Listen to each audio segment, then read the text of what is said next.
Les confinés dans la Bible, épisode numéro 2. Regardez ce tableau. C'est Ève avec ses deux enfants, Caïn et Abel. Lequel est dans les bras, lequel s'accroche à la jambe.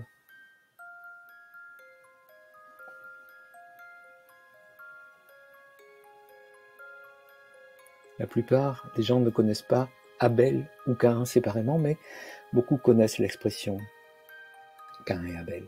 Cela dit, ils ne savent pas forcément qu'il s'agit là du premier meurtre de l'histoire de l'humanité racontée selon la Bible.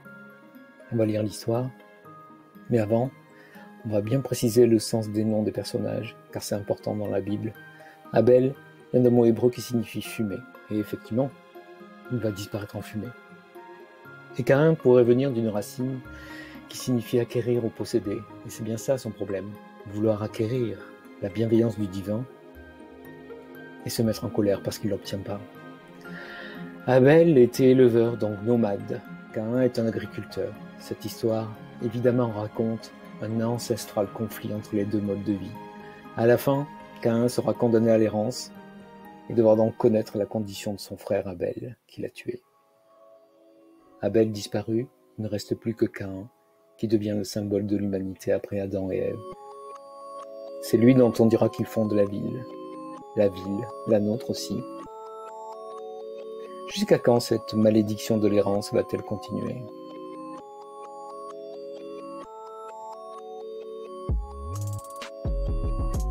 L'homme s'unit à Ève, sa femme. Elle devint enceinte et donna naissance à Caïn. Elle dit avec l'aide de l'Éternel, « J'ai formé un homme ». Elle mit encore au monde le frère de Caïn, Abel. Abel devint berger et Caïn cultivateur. Au bout de certain temps, Caïn présenta des produits de la terre en offrande à l'Éternel, et Abel de son côté présenta les premiers-nés de son troupeau et en offrit les meilleurs à l'Éternel. L'Éternel porta un regard favorable sur Abel et sur son offrande, mais pas sur Caïn et son offrande. Caïn se mit dans une grande colère, et son visage s'assombrit. L'Éternel dit à Caïn, « Pourquoi tu te mets en colère ?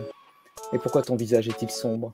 Si tu agis bien, tu le relèveras, mais si tu n'agis pas bien, le péché est tapis à ta porte. Son désir se porte vers toi, mais toi tu le maîtrises. » Mais Caïn dit à son frère Abel, « Allons au champ. » Et lorsqu'ils furent dans les champs, Caïn se jeta sur son frère Abel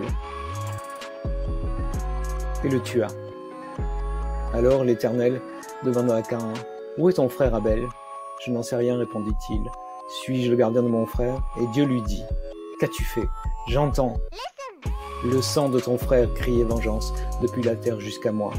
Maintenant tu es maudit et chassé loin du sol qui a bu le sang de ton frère versé par ta main.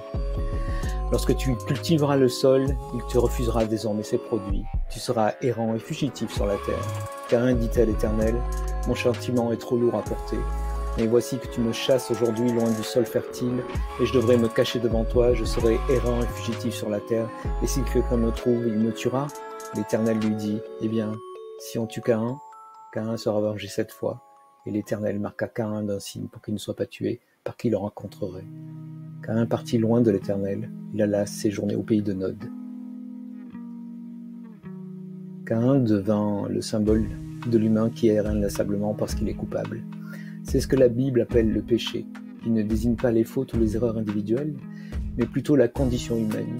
Capable du meilleur, Caïn, selon la Bible, fondera la première ville, donnera naissance aux coutumes et à la civilisation grâce à une descendance nombreuse.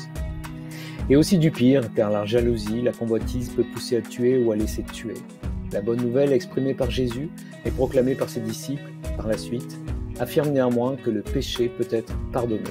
Au sens large, c'est toute cette humanité errante, perdue, avide, jalouse et souvent meurtrière qui pourrait être au bénéfice de ce pardon. Mais il ne suffit pas de le croire, bien sûr. Cette histoire montre bien qu'on ne peut pas forcer la faveur de Dieu. Simplement, à la question de Caïn, « Suis-je le gardien de mon frère ?» il faut répondre tout simplement « Oui » et lier nos actes à cette sorte de confession de foi. C'était l'école biblique protestante de Port-Royal, quartier latin. À très bientôt.